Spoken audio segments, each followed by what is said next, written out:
Hello and welcome. Today we're doing a move called the Snap Parabolic. Here's what the move looks like. That's the move. Here is a slow-mo.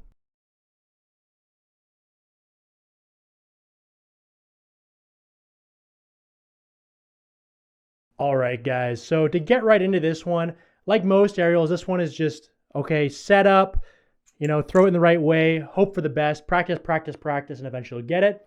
However, I have three very specific tips that really helped me. This one was really kind of tough to figure out. It just has some counterintuitive things based on some other tricks, so I'll get into that shortly. However, I am going to recommend you either use a trainer or tape the blade for this one, just because it is quite unpredictable and I don't really have very many safety tips.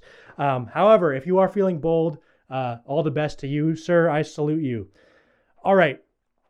Now, to get right into this one, you're going to start off in the open position with your hanging onto the knife with your thumb and index finger, maybe a little bit more than halfway up the knife, just like so. And you can see I have the side of my thumb on the side of the safe handle and the pad of my index finger on the bite handle.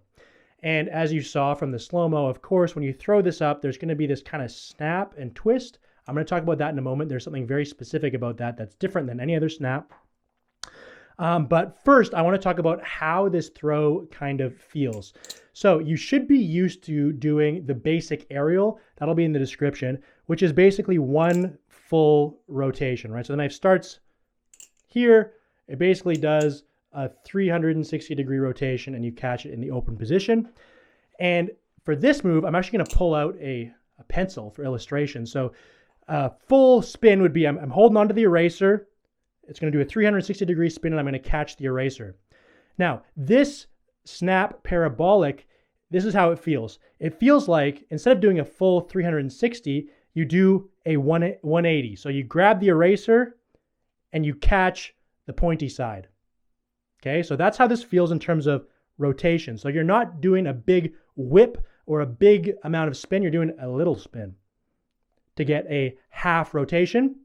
But another thing about the way that this feels is that you have a little more air time than a 360-degree rotation. So as an example, if I'm grabbing onto the eraser and I'm catching the eraser, say that takes me 1 second, I'm going to take 1.5 seconds to do that half spin. So I'm going to take a longer time to do less of a spin. So what that'll look like, I'm going to grab onto the eraser, I'm going to flip it up and catch the tip, but I'm going to take 1.5 seconds. So you can see just like that. It's a little bit, takes longer than doing the full spin, but that was a bad one. So it takes a little longer, but you're only doing half a spin as opposed to doing a quicker full spin. Okay, long story short is when we go back to the blade, when we're doing this throw, I like to think about throwing it in the air and catching the blade. Obviously, we're not going to catch the blade because we're going to do some funny things with the handles. And I like to think about it taking a little longer than the basic aerial. So with those two things in mind, I'm going to teach you how to do the throw. Now, okay, so from this pinch, this kind of snapping position, so when we're throwing up, we're going to take our thumb and index finger, and we're going to hold on very loosely.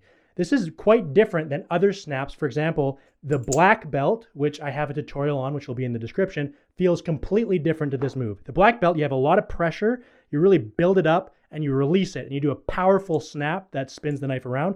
This feels like the weakest snap ever. Like you're just kind of hanging on, you throw it in the air, and your fingers twist. Okay, there's like no pressure at all. It's just like barely basically you're just kind of pushing the handles with your fingers. There's no pressure at all.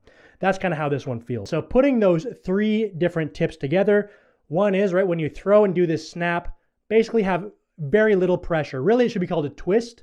I would start with 0 pressure and work your way up if it's not doing the right thing. I'll talk about that in a sec. So very, very low pressure twist after you throw. Think about doing a 180 in the air or catching the blade. So think about it doing this.